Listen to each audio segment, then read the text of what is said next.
It is a pleasure to have you with us at the English Story Journal. Today, we are practicing your English pronunciation. Listen closely to the narrator, and when you see your turn, read the sentence out loud during the pause. Let's begin. I soon learned to know this flower better.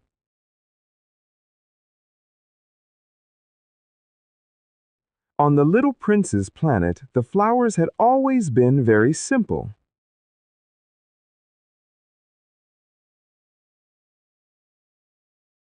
They had only one ring of petals, they took up no room at all, they were a trouble to nobody.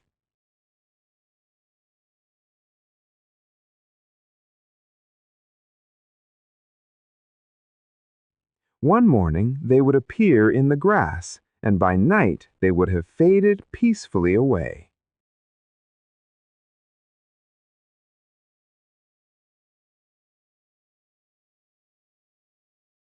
But one day, from a seed blown from no one knew where, a new flower had come up, and the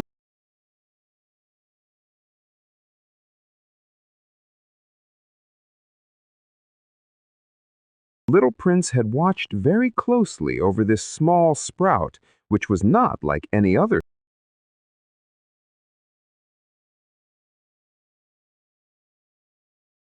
small sprouts on his planet. It might, you see, have been a new kind of baobab.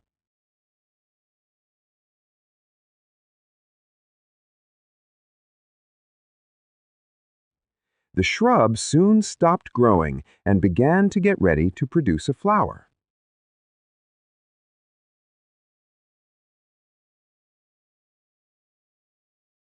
The little prince, who was present at the first appearance of a huge bud, felt at once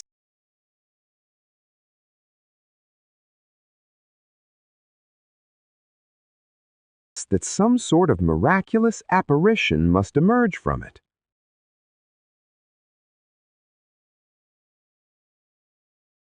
But the flower was not satisfied to complete the preparations for her beauty in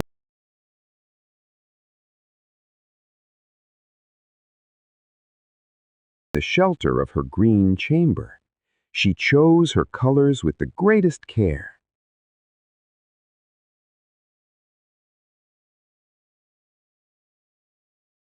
She adjusted her petals one by one.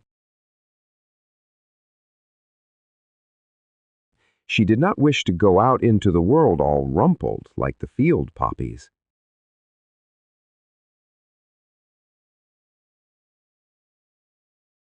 It was only in the full radiance of her beauty that she wished to appear.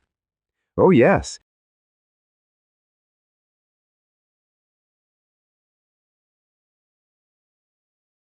she was a coquettish creature, and her mysterious adornment lasted for days and days.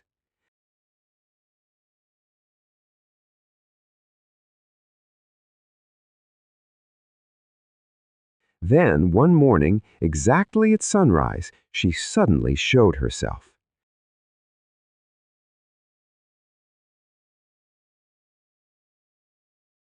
And after working with all this painstaking precision, she yawned and said,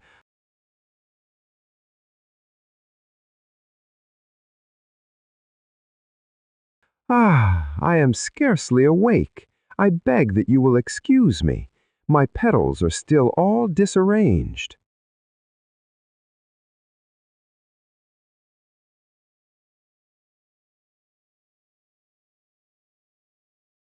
But the little prince could not restrain his admiration. "Oh, how beautiful you are!"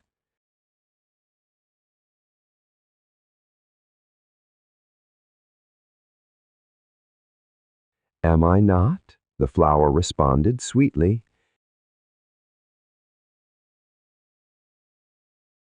"And I was born at the same moment as the sun."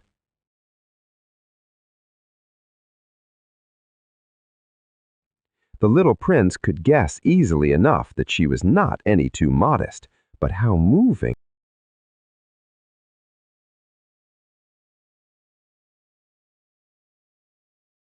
and exciting she was. "I think it is time for breakfast," she added an instant later.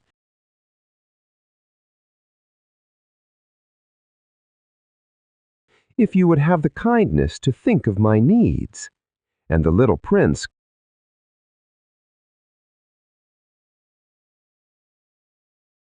completely abashed, went to look for a sprinkling can of fresh water.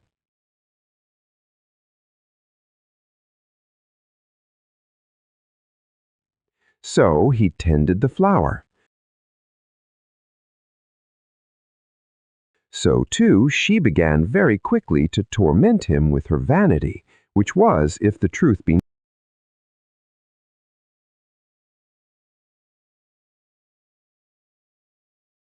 known, a little difficult to deal with. One day, for instance, when she was speaking of her 4 thorns, she said to the little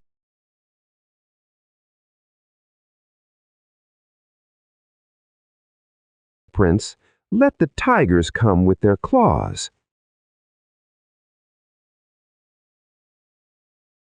"There are no tigers on my planet," the little prince objected.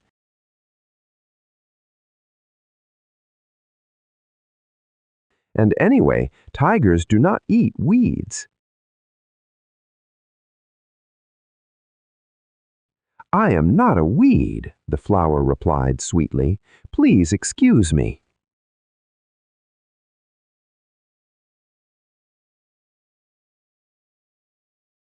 "I am not at all afraid of tigers, but I have a horror of drafts."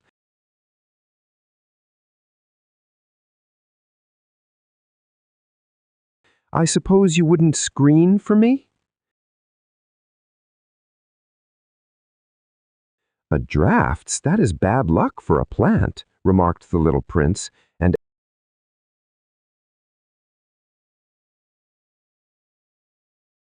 added to himself, "This flower is a very complex creature."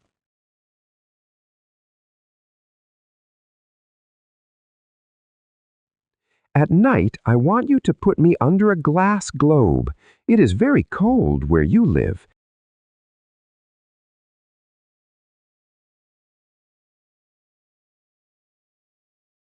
In the place I came from." But she interrupted herself at that point.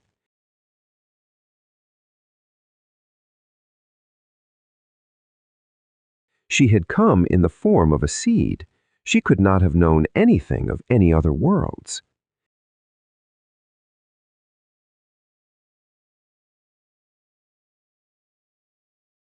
Embarrassed over having let herself be caught on the verge of such an untruth, she coughed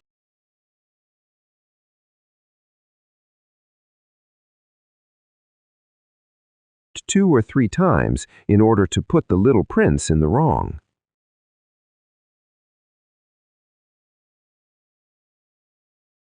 "The screen?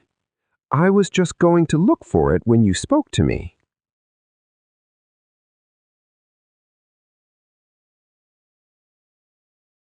Then she forced her cough a little more so that he should suffer from remorse just the same.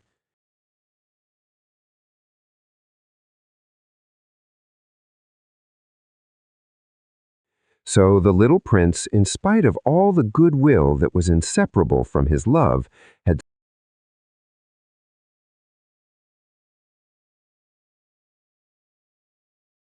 soon come to doubt her.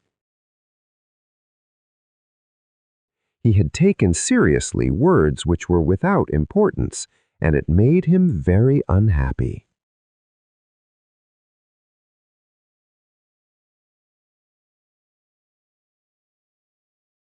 "I ought not to have listened to her," he confided to me one day.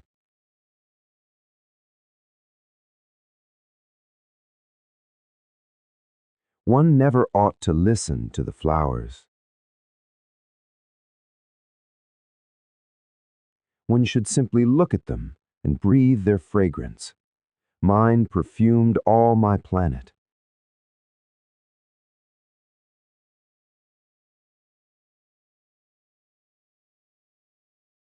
but I did not know how to take pleasure in all her grace.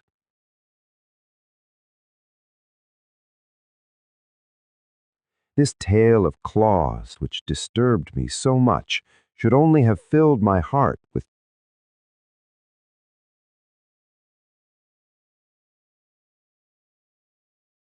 tenderness and pity. And he continued his confidences. The fact is that I did not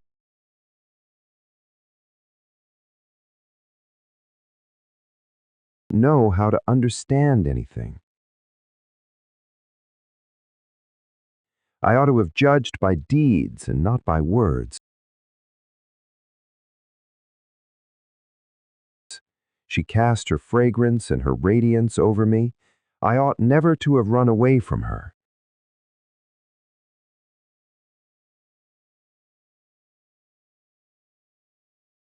I ought to have guessed all the affection that lay behind her poor little stratagems.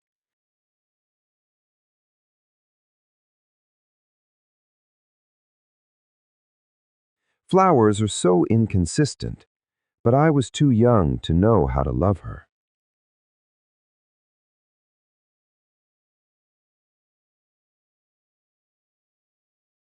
I believe that for his escape, he took advantage of the migration of a flock of wild birds.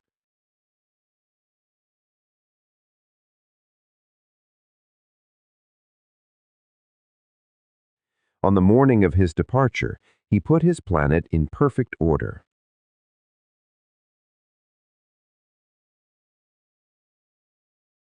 He carefully cleaned out his active volcanoes.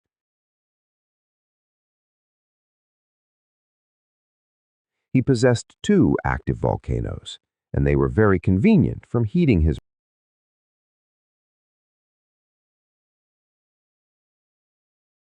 breakfast in the morning. He also had 1 volcano that was extinct.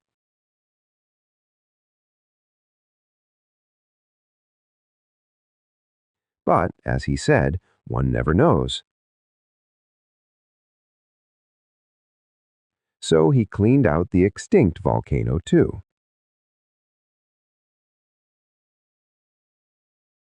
If they are well cleaned out, volcanoes burn slowly and steadily, without any eruptions.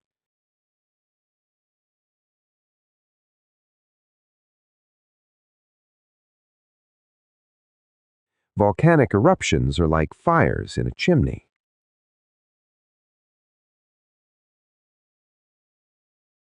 On our Earth, we are obviously much too small to clean out our volcanoes.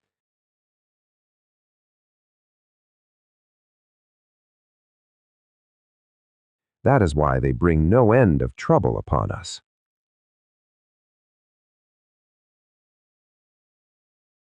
The little prince also pulled up with a certain sense of dejection the last little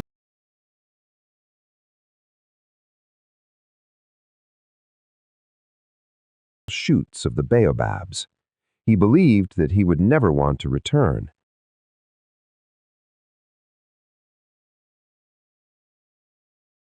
But on this last morning, all these familiar tasks seemed very precious to him.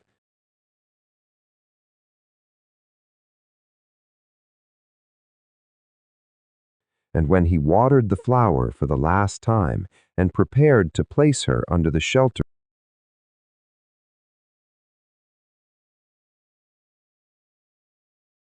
of her glass globe, he realized that he was very close to tears.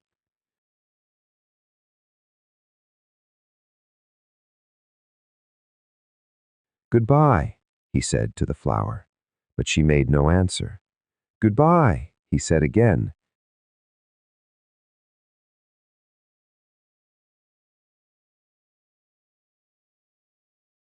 The flower coughed, but it was not because she had a cold.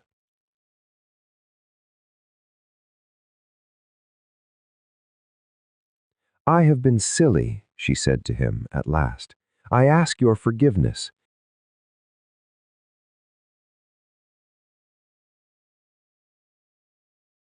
Try to be happy." He was surprised by this absence of reproaches.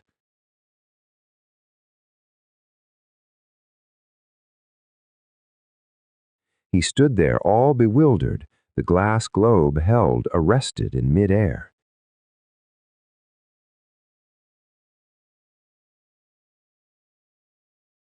He did not understand this quiet sweetness. "Of course I love you," the flower said to him. "It is my fault that you have not known it all the while. That is of no importance.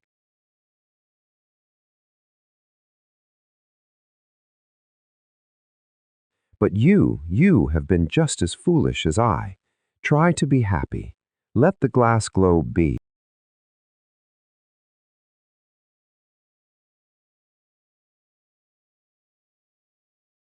I don't want it anymore." "But the wind."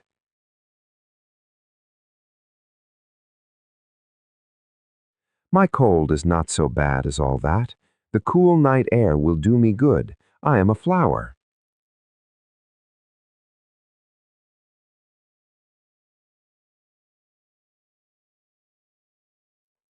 "But the animals?" "Well, I must endure the presence of 2 or 3 caterpillars if I wish to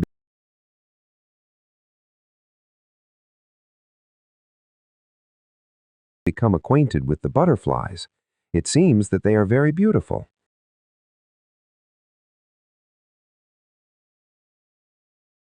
"And if not the butterflies and the caterpillars, who will call upon me?"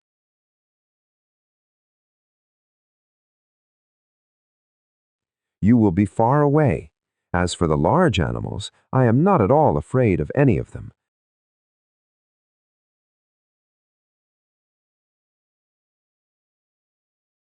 I have my claws." And naively, she showed her 4 thorns.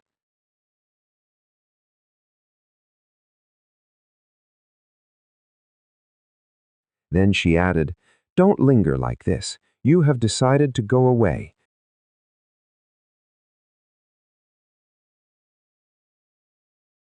Now go." For she did not want him to see her crying. She was such a proud flower.